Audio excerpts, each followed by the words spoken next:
और चलिए आगे बढ़ते हुए अब बात करेंगे कांग्रेस के कन्हैया कुमार की। कन्हैया कुमार ने एक बार फिर से विवादित बयान दिया है और अपने विवादित बयान में महिलाओं को लेकर मर्यादा लांघते हुए कन्हैया कुमार नजर आ रहे हैं। क्या कुछ कहा, सुनाते हैं आपको।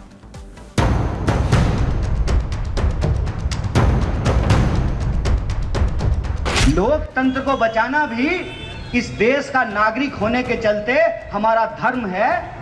जिस लोकतंत्र के चलते, जिस संविधान के चलते आज मैं यहाँ खड़ा होकर के भाषण दे रहा हूँ, उसकी रक्षा करना हमारा धर्म है। मंच पर खड़े होकर लोकतंत्र की रक्षा की डींग हाँकने वाले नेताजी को तो आप जानते ही होंगे। ये हैं कांग्रेस नेता कन्हैया कुमार। हाँ, वही कन्हैया कुमार जो टुकड़े टुकड़े गैंग के सदस्य रहे, वही कन्हैया कुमार जिन्होंने भारत तेरे टुकड़े होंगे वाली नारेबाजी की थी। अब इनकी लोकतंत्र की दुहाई का भाषण सुन यदि आप ये सोच रहे हैं कि इनका तो हृदय परिवर्तन हो गया, तो आप गलत हैं। न इनकी सोच बदली, न विचार, न आचार, न व्यवहार बदला, बल्कि अब ये एक कदम आगे बढ़ते हुए न सिर्फ भरे मंच से महिलाओं का अपमान करने लगे, बल्कि अपनी भाषाई मर्यादा को भी ताक पर रख दिया। जिन्होंने महाराष्ट्र के उप मुख्यमंत्री देवेंद्र फडणवीस की पत्नी को लेकर क्या कहा, पहले आप खुद सुन लीजिए। अगर धर्म बचाना है तो सब मिल करके बचाएंगे। ऐसा तो नहीं होगा ना कि हम लोग धर्म बचाएंगे और जो है डिप्टी सीएम साहब की पत्नी जो है वो इंस्टाग्राम पे रील बनाएंगी। ऐसा तो नहीं होगा ना। तो सुना आपने, दरअसल नेताजी नागपुर के चुनावी मंच पर प्रचार करने पहुंचे थे, जहां लोकतंत्र और धर्म रक्षा की बात करते करते महिला अपमान तक जा पहुंचे, जिनके इस अमर्यादित टिप्पणी पर कांग्रेस नेताओं के मुंह में दही जम गया। कन्हैया कुमार जो नक्सलियों को शहीद मानता है और अफजल गुरु के बरसी पर मातम मनाता है, वो महाराष्ट्र की बेटी हमारी बहन अमृता फडणवीस जी के बारे में इतनी घृणात्मक टिप्पणी करता है। महाराष्ट्र में आकर महाराष्ट्र की बेटी को इस प्रकार से अपमानित करना, ये कांग्रेस का डीएनए बन चुका है। खैर, कोई पहला मामला नहीं। सार्वजनिक मंचों से महिलाओं पर अभद्र टिप्पणी करना कांग्रेस नेताओं की आदत में शुमार है।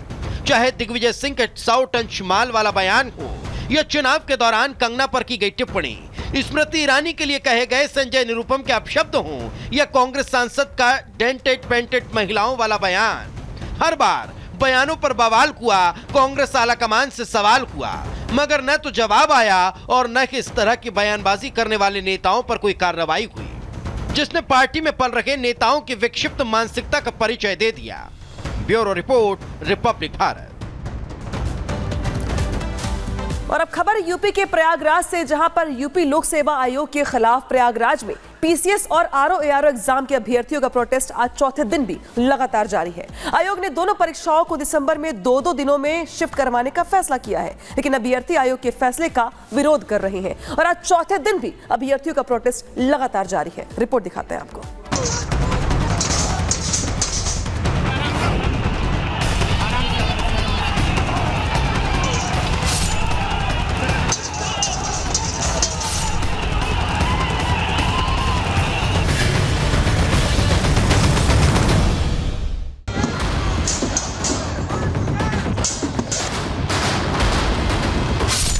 छात्रों के हुंकार, मांग करो स्वीकार। एग्जाम की बात, प्रोसेस पर टकराव। प्रशासन परेशान, नहीं बन रही बात। सीएम योगी की नजर, पल पल की खबर।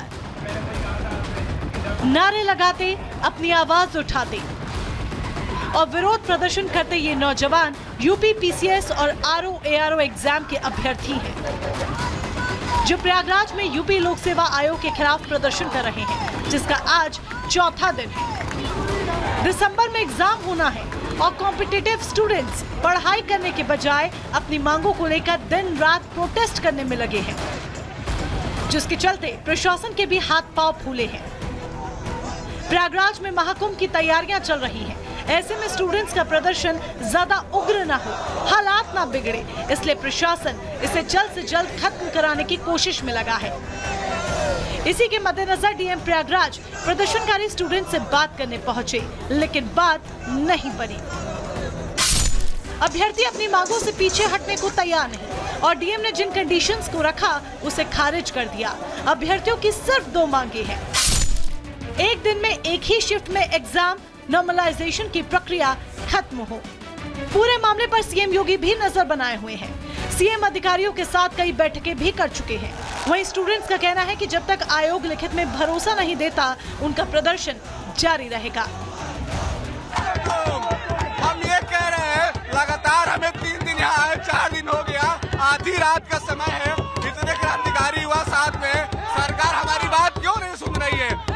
हम कौन से नाजायज मांग के साथ यहाँ खड़े हैं? आधी रात का समय हो गया। अगर सरकार देख रही है कि बच्चे सिर्फ बाजा बजा रहे हैं, दुनिया भर की चीज कर रहे हैं, तो इसके जिम्मेदार आयोग है।